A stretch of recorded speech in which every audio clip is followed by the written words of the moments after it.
नमस्कार, चुनाव क्षेत्र में आपका स्वागत है। मैं हूं मुकेश कुमार।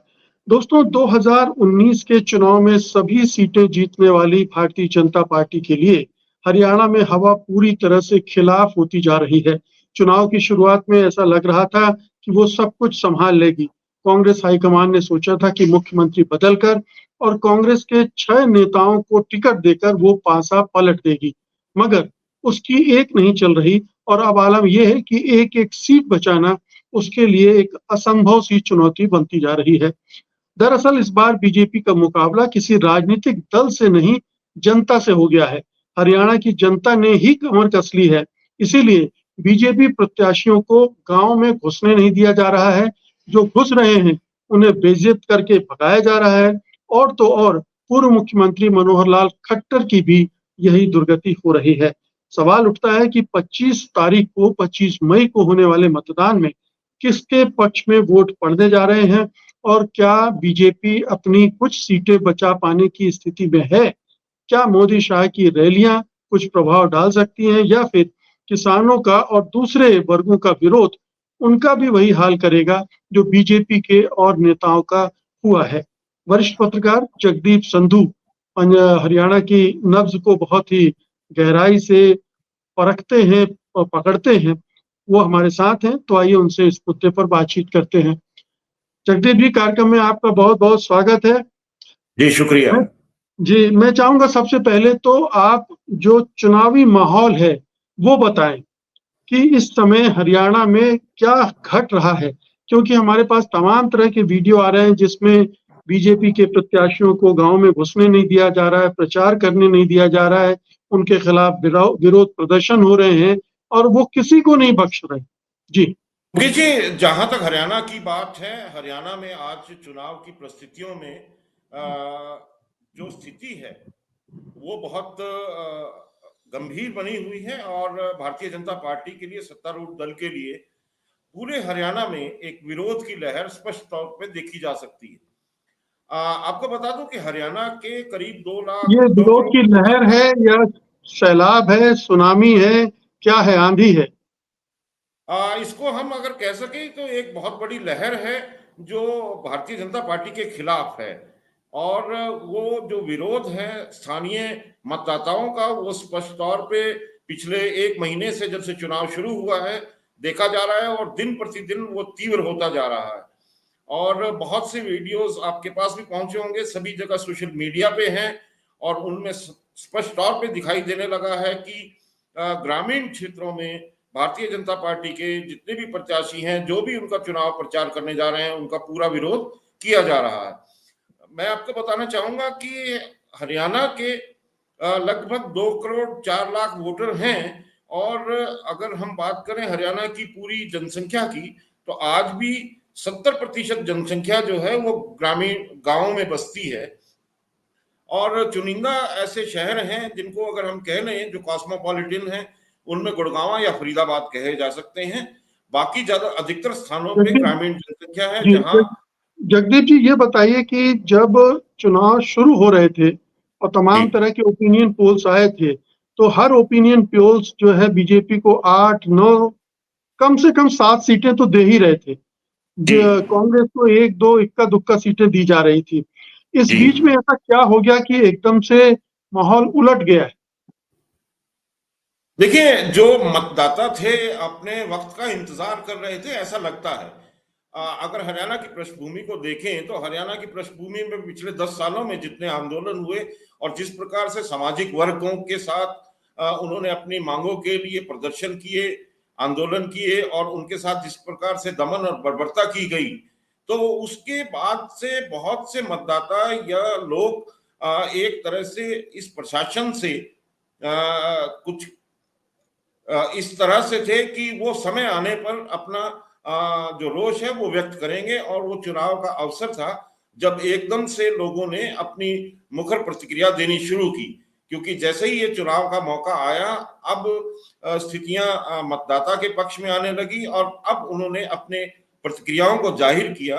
जो अभी तक का जो प्रशासन था, इनकी कार्यशैली थी, प्रदेश की सत्ता थी, उसकी जो दमनकारी एक तरह की नीति रही पूरे प्रदेश में, उसके खिलाफ एकदम से सारा मतदाता या हरियाणा का प्रदेश जो सामान्य नागरिक हैं वो एकदम से मुखर हुए। और ये एक बड़ा कारण मैं समझता हूं कि ये इस विरोध के पीछे है।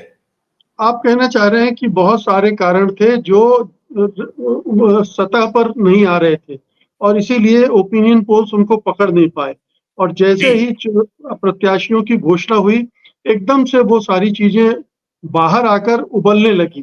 तो ये जी। बताइए कि ये जो ज्यादातर जो प्रदर्शन है, विरोध है, वो किसान ही कर रहे हैं या हर वर्ग के लोग हैं इसमें? ये किसानों पर जो जुल्म सितम किया गया था, चाहे वो खट्टर सरकार रही हो या फिर केंद्र सरकार की, उसको लेकर उनका गुस्सा है या दूसरे वर्ग भी उनके साथ जुड़े हुए? मुकेश जी, अगर हम ध्यान से देखें हरियाणा प्रदेश की जैसे जो संरचना है, उस संरचना में जो ग्रामीण पक्ष है उसको नकारा नहीं जा सकता। और जितनी जनता जो आज कामगार है, उसमें किसान हो, उसमें शिक्षक वर्ग हो, उसमें कर्मचारी वर्ग हो, उसमें युवा वर्ग हो, उसमें महिलाएं हैं, वो ज्यादातर जो संरचनागत ढांचा है वो ग्रामीण पक्ष है। और ये सारी जो नागरिक हैं वो ग्रामीण पृष्ठभूमि से आते हैं। अब रही बात ये कि जो प्रशासन है, प्रशासन जब से हरियाणा में सत्ता आई भारतीय जनता पार्टी की, बहुत से लोगों को बहुत तरह की अपेक्षाएं थी, लेकिन निरंतर बढ़ती नीतियों के कारण जिस प्रकार से आक्रोश असंतोष लोगों में बढ़ता चला गया, और जब जब उन्होंने अपने मांग की और जब जब उन्होंने अपनी समस्याओं के समाधान के लिए प्रशासन के साथ राजकीय सरकार के सामने अपनी मांगों को रखना चाहा, उनका दमन हुआ। अगर जी। हम बात करें इनका अगर हम इसके बात विस्तार करें तो शुरुआत होती है। इसके विस्तार में हम बाद में जा सकते हैं, लेकिन जी। ये पब्लिक डोमेन में है कि गुस्से की मुख्य रूप से वजह क्या-क्या है। किसान आंदोलन तो है ही, महिला पहलवानों के साथ जो व्यवहार हुआ उसको लेकर गुस्सा है, फिर गुस्सा है अग्निवीर को लेकर, बेरोजगारी, महंगाई, ये सारे कारण तो है ही। लेकिन क्या ये गुस्सा इतना प्रबल है कि पिछली बार जो जीत का मार्जिन था, उसको पाटते हुए बीजेपी को परास्त कर सके? मतलब मैं देख रहा हूँ कि अगर केवल रोहतक की सीट को छोड़ दें और केवल सोनीपत की सीट को छोड़ दें, तो हर जगह 3 लाख, 4 लाख, 6 लाख, साढ़े 6 लाख तक का मार्जिन रहा है। क्या ये, मैं इसीलिए आपसे शुरू में सवाल किया था कि ये केवल गुस्सा है, लहर है, सुनामी है, आंधी है, क्या है? जी। जो पिछली बार के मार्जिन थे, अगर हम देखें तो आपको ये बता सकता हूं कि भारत की सेनाओं में हर 10वां आदमी हरियाणा से है। जितने भी सुरक्षा बल हैं उनमें हरियाणा का प्रतिनिधित्व बहुत अधिक है। जितने भी खिलाड़ी हैं, 70% के खिलाड़ी जो हैं विश्व के, भारत के, जो विश्व में अपना परचम लहराते हैं, वो हरियाणा से हैं। और इसी प्रकार से अगर हम पूरे हरियाणा को देखें तो बहुत से लोग किसान, अन्नदाता, हरियाणा, और इस तरह से अगर हम देखें कई चीजों को, अगर कारकों को हम तोड़ने लगे तो ये समझ में आता है कि पूरा प्रदेश जिस प्रकार 2019 में उन्होंने भारतीय जनता पार्टी के लिए, पुलवामा के लिए, राष्ट्रवाद की उस लहर में जो समर्थन भारतीय जनता पार्टी को दिया था, वो एक आंधी चली थी, लोग बह गए थे, क्योंकि उसके पीछे एक राष्ट्रवाद की और राष्ट्रीयता की और देश के प्रति समर्पण की भावना हरियाणा में अति प्रबल है, बहुत घर घर में आपको मिलेगा। लेकिन कार्यशैली के बाद और प्रशासन की नीतियों के बाद जिस प्रकार से उनकी उतना समर्थन देने के बाद उनको लगा कि उनके साथ विश्वासघात किया गया है, तो ये उसका मूल कारण है कि आज आक्रोश इतना प्रबल स्तर पे दिखाई देने लगा, धरातल पे दिखाई देने लगा। ये कितना परिवर्तनकारी, मैं वही फिर से सवाल कर रहा हूँ कि क्या इतना ये मार्जिन जो था 2019 का, उसको पाट सकता है? उसके आगे बिल्कुल निकल पाट सकता है, बिल्कुल पाट सकता है। जब एक तरफ हरियाणा कभी भी बीच बिचाव का रास्ता नहीं अपनाता, वो हमेशा ही एक तरफा काम करता है। जो पिछली बार आपने देखा, उससे पहले भी अगर आपने देखा कि 2014 में जो कांग्रेस की सरकार थी, कांग्रेस की केंद्र की सरकार और प्रदेश की सरकार के प्रति जब उन्होंने अपना जनादेश दिया तो वो एक तरफा ही था और पूरी मात्रा में था, और कांग्रेस की सरकार को प्रदेश से उखाड़ फेंका था। उसी प्रकार से जब उन्होंने 2019 में भारतीय जनता पार्टी को समर्थन दिया तो भरपूर दिया, और अब के भी ये लगता है कि जब समर्थन जिसको भी देंगे वो भरपूर ही देंगे, या जिसके विरोध में भी करेंगे तो वो भरपूर ही करेंगे। जी, तो अब मैं सीटों पर आता हूँ। ओवरऑल जब पिछली बार बात हुई थी तो आपने कहा था कि 2-3 सीटें हैं जहां बीजेपी निकाल सकती है, जिसमें से एक करनाल थी, एक फरीदाबाद थी। अब क्या स्थिति है? खबरें आ रही हैं कि इन दोनों सीटों में भी बीजेपी अब मुसीबत में फंस गई। जी बिल्कुल, देखिए जहां तक फरीदाबाद की बात है, फरीदाबाद में एक दिग्गज नेता, जाटों के दिग्गज नेता करण सिंह दलाल पूरी तरह से प्रत्याशी के समर्थन में आ गए हैं, और दूसरे बड़े नेता और बहुत तेज तर्रार राजनीतिक माने जाते हैं हरियाणा से अवतार सिंह भडाना। आपको बताना चाहूंगा, अवतार सिंह भडाना को एक समय में मेरठ भेज दिया गया था सांसद का चुनाव लड़ने, जो उनके लिए बिल्कुल अलग एक कॉन्स्टिट्यूंसी थी जहां से वो जीत के आए। तो हरियाणा की राजनीति में माना जाता है कि अवतार सिंह भडाना किसी भी राजनीतिक समीकरण को साधने में सबसे तेज माने जाते हैं। अब वो पूरी तरह से जो कांग्रेस के प्रत्याशी महेंद्र प्रताप हैं उनके समर्थन में आ गए हैं, और ये लगने लगा है कि फरीदाबाद का चुनाव अब उतना सहज और सरल और आसान भारतीय जनता पार्टी के लिए नहीं रहेगा, और वो सीट पे जिस प्रकार से किसान वर्ग, मुसलमान वर्ग, गुर्जर वर्ग, ये जो समुदाय हैं जिस तरह से उस प्रत्याशी के समर्थन में टूट पड़े हैं, तो ये सीट निश्चित रूप से भारतीय जनता पार्टी के हाथ में नहीं आने वाली, ऐसा लगने लगा है। और रही करनाल बात की करनाल की जी, रही बात करनाल की, तो करनाल में आपको बताना चाहूंगा कि करनाल में अभी जो प्रदेश सरकार के प्रति समर्थन वापसी की घोषणा जिन निर्दलीय विधायकों ने की थी, उनमें से एक विधायक नीलोखेड़ी से हैं, दूसरे विधायक असम से हैं, जो दोनों कॉन्स्टिट्यूंसी करनाल की कॉन्स्टिट्यूंसी में आती हैं। उसके अलावा करनाल में जो पंजाबी समुदाय है उसमें भी मनोहर लाल खट्टर के प्रति बहुत भारी नाराजगी बताई जा रही है। अभी एक दो दिन पहले ही पूर्व मुख्यमंत्री मनोहर लाल खट्टर पानीपत में एक ब्राह्मण सभा में चले गए थे, तो वहां उनको बोलने नहीं दिया गया और उनको कहा गया कि आप बिन बुलाए हमारे यहाँ आए हैं, और उनके उस बयान को याद दिलाया गया जिसमें उन्होंने एक ब्राह्मण नेता को कहा था कि फरसा से तुम्हारी गर्दन उतार देंगे। तो इस प्रकार की जो अहम अहंकार रहे हैं, जो पुराने इनके अपनी कार्यशैली रही है, उसके लिए बहुत भारी ऐसा बताया जाता है कि गुस्सा वहां के स्थानीय मतदाताओं में है, और मनोहर लाल खट्टर की जो अपनी सफलता है वो अनिश्चितता के कटघरे में जा खड़ी हुई। तो ये बताइए कि 10 में से पिछली बार 10 सीटें जीती थी बीजेपी ने, इस बार कौन सी 1-2 सीट है जहां पर वो उम्मीद कर रही है, उम्मीद कर सकती है? अभी तक जो उम्मीद जताई जा रही थी वो गुड़गांव की सीट थी, क्योंकि गुड़गांव की सीट पे भारतीय जनता पार्टी ने बहुत पहले से ही हिंदुत्व और एक नए शहर कॉस्मोपॉलिटन सिटी की तर्ज पे उसको डेवलप किया था, उस कॉन्स्टिट्यूंसी को। क्योंकि आप अगर आप अपने दर्शकों को बता दें कि गुड़गांव की सीट में अधिकतर हिस्सा मेव मुस्लिम मतदाताओं का है, और जहां नूह की हिंसा हुई थी और निरंतर गुड़गांव में खुले में नमाज के एक इस प्रकार के प्रयोजनों को और इस प्रदर्शनों को, उन विरोधों को निरंतर पिछले 5 सालों से चलाए रखा भारतीय जनता पार्टी ने, और इस प्रकार की घटनाएं होती रही, तो वो एक सीट ऐसी मानी जाती थी जो कि शायद हिंदू ध्रुवीकरण और हिंदू मुस्लिम ध्रुवीकरण के बीच में भारतीय जनता पार्टी अपने लिए सुरक्षित मान रही थी। लेकिन वर्तमान परिस्थितियों में राजबब्बर को कांग्रेस के द्वारा प्रत्याशी खड़ा करने के बाद और कैप्टन अजय यादव का उनके समर्थन में उतरने के बाद ऐसा लगने लगा है कि वो सीट भी अब किसी हाल में बहुत बड़ी चुनौती भारतीय जनता पार्टी के प्रत्याशी को देने वाली है। तो इसका मतलब है कि 10 में से 10 सीट पर बीजेपी आपको हारती हुई दिख रही है।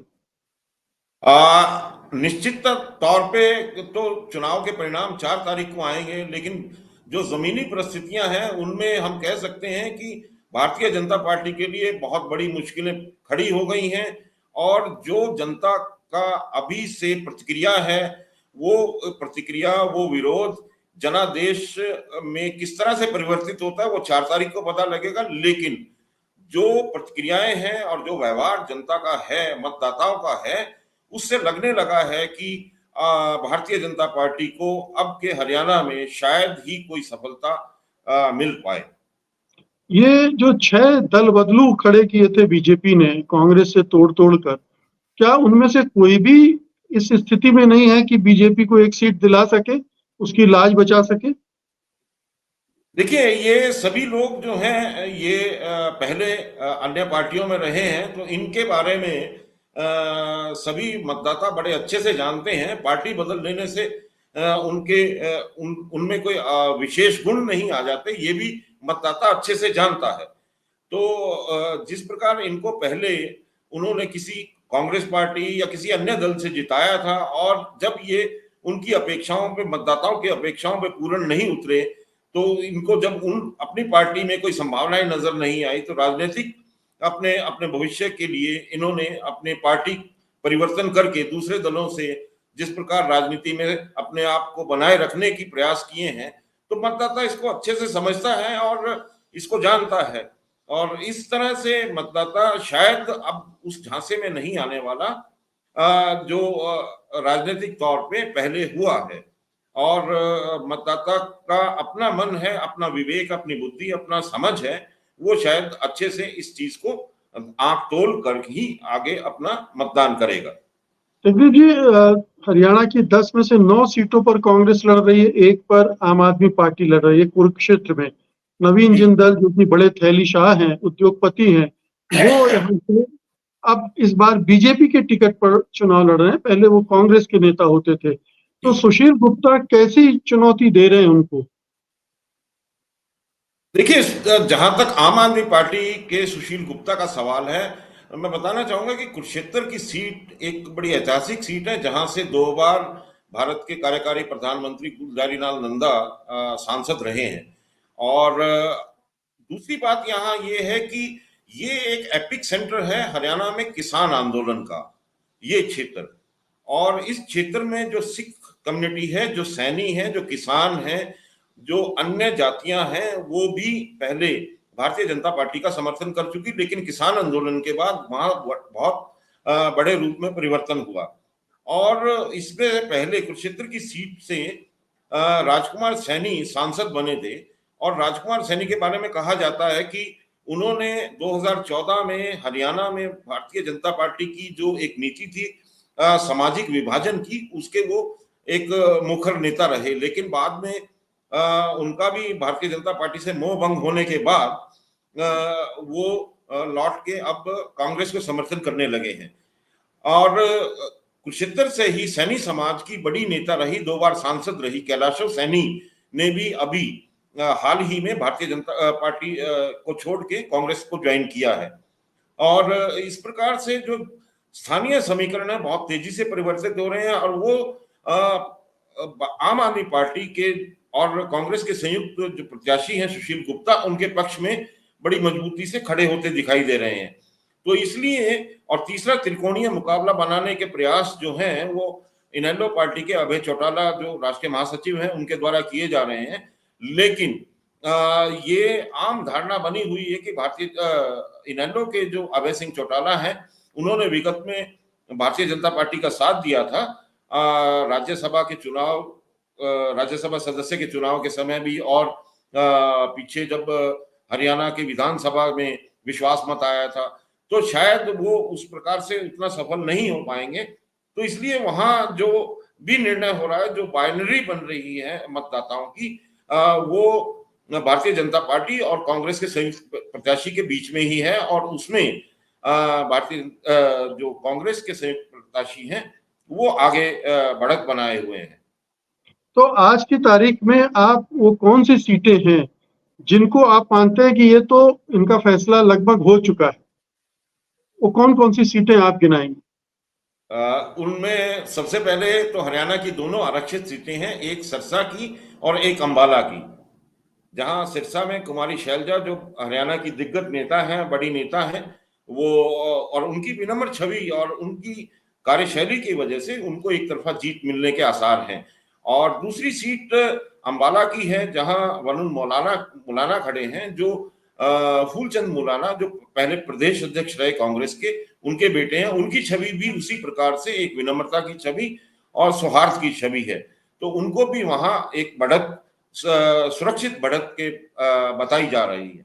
2 सीटें ये बिल्कुल है। तीसरी सीट जो भूपेंद्र हुड्डा का गढ़ है, रोहतक सीट, अगर आप देखेंगे तो पिछली बार रोहतक की सीट केवल मात्र 6000 कुछ वोटों से दीपेंद्र हुड्डा हारे थे, और अब की बार ये तय है कि ये सीट दीपेंद्र हुड्डा के पक्ष में जा रही है। और चौथी सीट जो है वो, उसको हम सोनीपत की सीट मान लेते हैं, क्योंकि सोनीपत में जिस प्रकार से जातीय समीकरण सतपाल जी के पक्ष में है, वो एक तरह से बहुत बढ़त लिए हुए हैं। और उसके अलावा पांचवी सीट जो है वो कुरुक्षेत्र की कही जा सकती है, जिसमें अभी बढ़त दिखाई देने लगी है।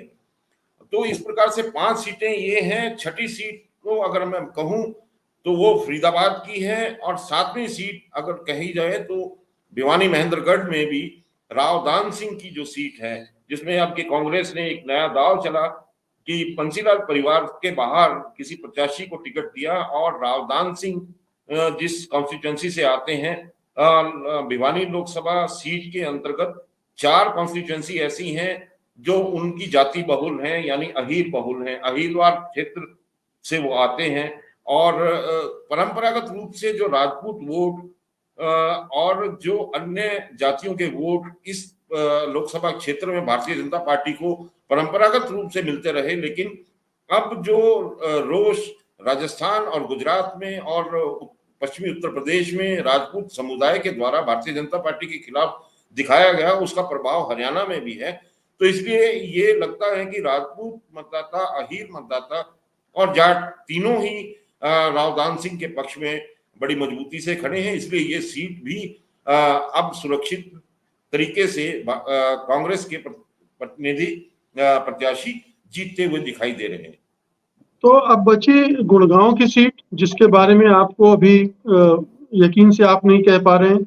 हिसार की सीट के बारे में आपका क्या कहना है?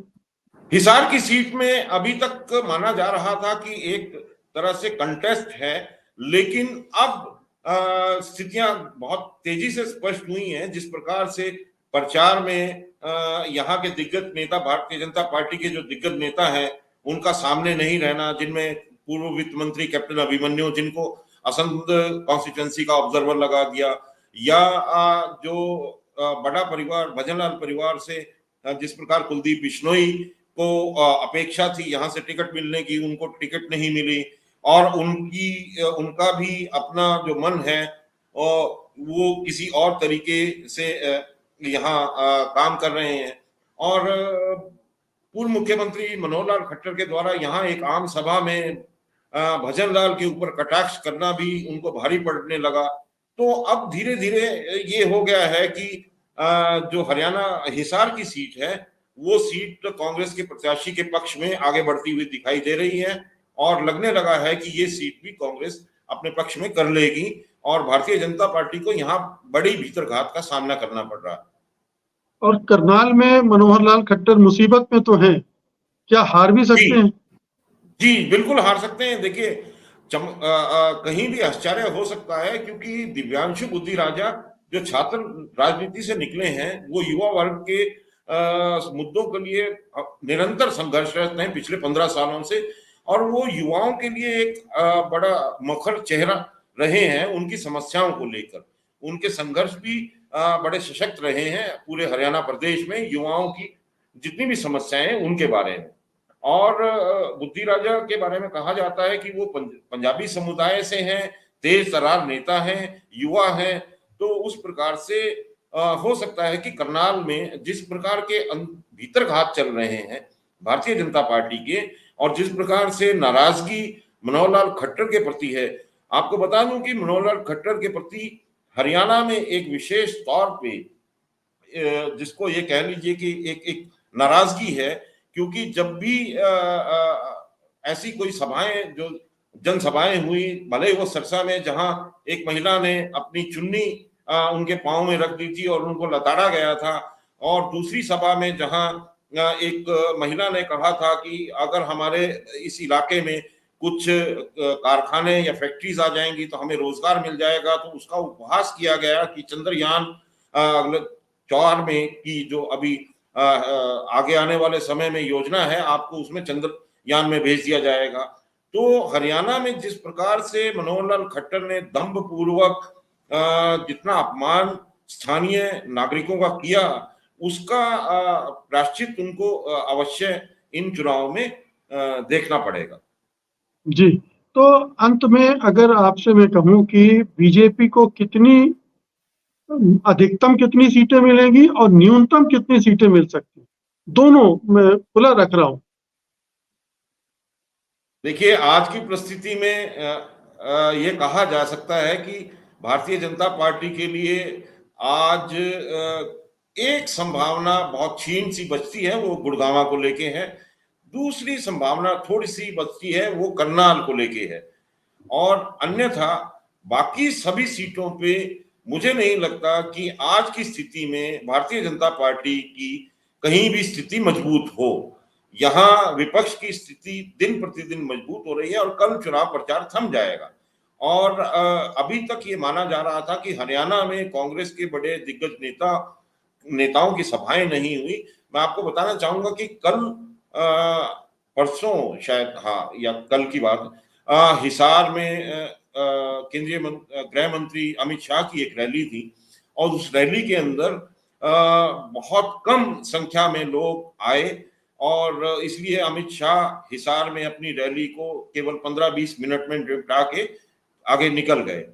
तो इस प्रकार ये देखा जा रहा है कि योगी आदित्यनाथ की सिरसा में जो रैली थी उसमें भी भीड़ की संख्या बहुत कम थी और जितनी भी भीड़ लाई गई थी वो ऐसी भी वीडियो सामने आई है कि चौक से जो मजदूर हैं उनको 500 रुपए की दिहाड़ी पे लेके आया गया था। इसके वीडियो बहुत वायरल हुए हैं, जिसमें ज्यादातर बिहार के लोग हैं और वो बता रहे हैं कि 500 रुपए, 600 रुपए, 800 रुपए में वो इस रैली में लाए गए हैं और उनको ये भी पता नहीं कि कौन कैंडिडेट है, वो किस लिए यहाँ पर आए।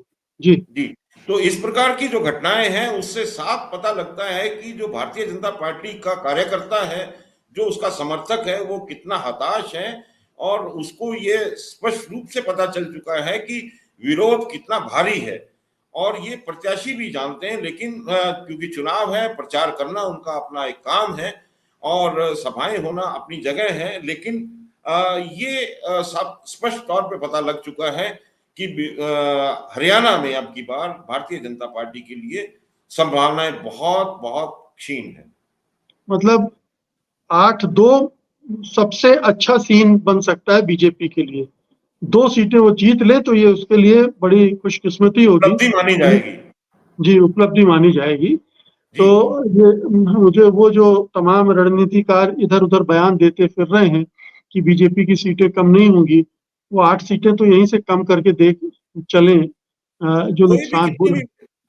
जी, देखिए, कोई कितने भी रणनीतिकार हों, वो धरातल की स्थितियों को जब तक नहीं आंकेंगे, नहीं तोलेंगे, केवल प्रचार और केवल एक पक्ष को किसी एक पूर्वाग्रह के प्रति रखते हुए अगर उसके बारे में वो बोलते हैं, तो मुझे नहीं लगता कि वो एक सही आकलन जमीनी स्तर का होगा। देखिए, नतीजे कुछ भी आ सकते हैं, लेकिन आज जो जमीनी स्थितियां हैं उससे जो संकेत हैं और जिस प्रकार से सारे देश में पब्लिक जिस तरह से व्यवहार कर रही है, अगर आपने देखा हो कि अभी अखिलेश की और राहुल गांधी की एक सभा उत्तर प्रदेश में हुई और वहां जिस प्रकार से युवा वर्ग और पब्लिक का सैलाब था, इसी प्रकार से तेजस्वी जब सभा करते हैं तो उनकी सभाओं में जिस प्रकार से भीड़ का सैलाब आता है, उसी प्रकार उद्धव ठाकरे ने अगर कोई सभा की महाराष्ट्र में, वहां जो सैलाब आए, तो वो संकेत स्पष्ट तौर पे बताते हैं कि जमीनी हकीकतें बिल्कुल भिन्न हैं और पूर्वाग्रह प्रचार से प्रेरित जो प्रचार हो वो अलग है। तो बिल्कुल। और विगत में भी हमने देखा जब जब इस तरह के संकेत धरातल से उभरे हैं तो वो एक बहुत बड़े परिवर्तन को स्पष्ट तौर पे सामने ला के रखा है उन्होंने और मुझे लगता है इस बार भी वही होने वाला है। बहुत-बहुत शुक्रिया जगदीप जी हमसे बातचीत करने के लिए। धन्यवाद आपका। जी, नमस्कार। शुक्रिया।